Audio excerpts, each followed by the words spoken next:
Doctor Yunus সকল রকমের rules regulation ভেঙে দিয়ে ৪৫ বছরের জন্য চুক্তি করেছে। বাম রাজনীতি যারা করতেন তারাও এখন ভয় পাচ্ছে যে ডক্টর ইউনূস তো গরম পানি মারবে না। আমাদের লাশ ওহিদুজ্জামান বুলুর মতো রূপসা ব্রিজের নিচে পাওয়া যাবে, নয়তো আমাদের লাশ বিভুরঞ্জন সরকারের মতো কাশপুর ব্রিজের নিচে পাওয়া যাবে। অতীতেও অনেক আন্দোলন সংগ্রাম হয়েছে, শেখ হাসিনার সময় অনেক আন্দোলন সংগ্রাম হয়েছে।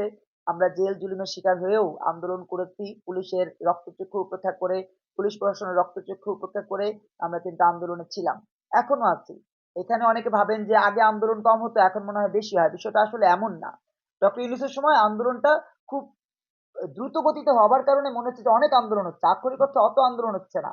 যেই আন্দোলন হওয়া উচিত ছিল, আপনারা একটু খেয়াল করে ইতিহাসের পাতায় দেখলে দেখবেন যে আনু মোহাম্মদের নেতৃত্বে আমরা জাতীয় সম্পদ রক্ষার যে আন্দোলন, সে আন্দোলনে দেখেছি শেখ হাসিনা তার চরম রকমের নৈরাজ্যকর এই পুলিশ প্রশাসনকে পিকেটিং এর ব্যবস্থা করে দিয়েছিলেন। তারপরও কিন্তু আনু মোহাম্মদের নেতৃত্বে বাম রাজনীতি যারা করেছেন তারা রাজপথে ছিলেন। কিন্তু এখন এই বাম রাজনীতি যারা করতেন তারাও এখন ভয় পাচ্ছে যে ডক্টর ইউনূস তো শুধু আপনার হচ্ছে যে গরম পানি মারবে না। দেখা যাবে যে আমাদের লাশ ওহিদুজ্জামান বুলুর মতো রূপসা ব্রিজের নিচে পাওয়া যাবে, নয়তো আমাদের লাশ বিভুরঞ্জন সরকারের মতো এই কাশপুর ব্রিজের নিচে পাওয়া যাবে।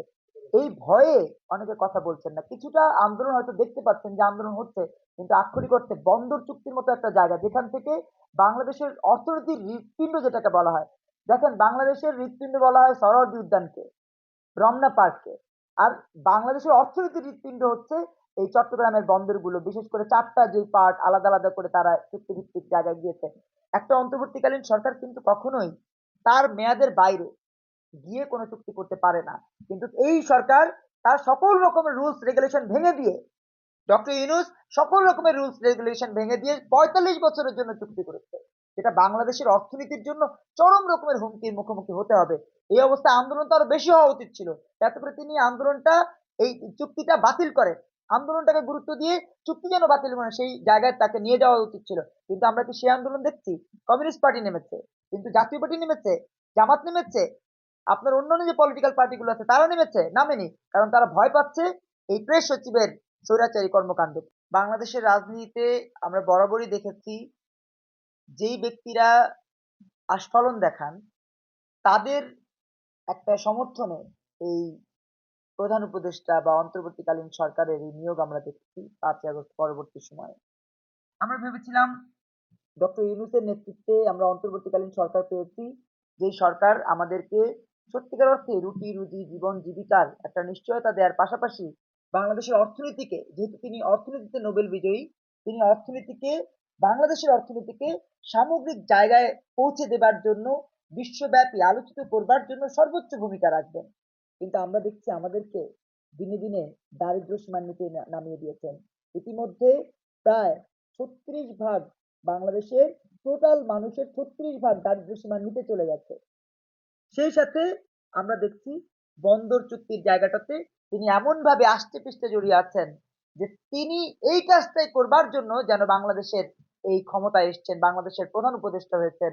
বাংলাদেশের প্রধান উপদেষ্টা তিনি হয়েছেনই কেবলমাত্র আমাদের বন্দর চুক্তি করবার জন্য। এমন একটা প্রক্রিয়া আমরা তাদেরকে দেখতে পাচ্ছি। বিশেষ করে প্রেস সচিব শফিক সাহেবের যে বক্তব্য, যে আস্ফালন, যে উদ্গীরণ, যেই রকমের তার উচ্চারণ, প্রতিনিয়ত আমরা এখন হতাশায় ভুগছি যে আক্ষরিক অর্থে কি আমরা বাংলাদেশের কল্যাণের জন্য কি ডক্টর ইউনূসকে পেয়েছি, অন্তর্বর্তীকালীন সরকার পেয়েছি, সংস্কারের জন্য কি উপদেষ্টাদেরকে পেয়েছি, নাকি ধ্বংসের জন্য পেয়েছি? বাংলাদেশের অর্থনীতি কিন্তু ইতিমধ্যেই ধ্বংসের দ্বার প্রান্তে পৌঁছেছে। যদিও রিজার্ভ দেখানো হচ্ছে, গতকালকে রিজার্ভ $21 বিলিয়ন দেখিয়েছে, আজকে পর্যন্ত যে তথ্য $21 বিলিয়ন বাংলাদেশ, কিন্তু ঋণের বোঝা যদি আমরা দেখি সেক্ষেত্রে ৬.৫ লক্ষ কোটি টাকার আপনার হচ্ছে রিফান্ডেবল ঋণ আমরা এখন পর্যন্ত অবজয় অবস্থায় রয়েছি।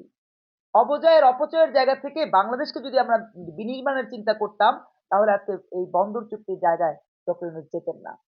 আমাদেরকে যারাই ক্ষমতা এসছে তারাই ভেবেছে তারা তাদের মতো করে শোষণ করবে। ডক্টর ইউনূসও সর্বশেষ শোষণের জায়গাতে গিয়েছেন। তিনি শাসক হয়েছেন, শোষক হয়েছেন, কিন্তু সেবক হননি।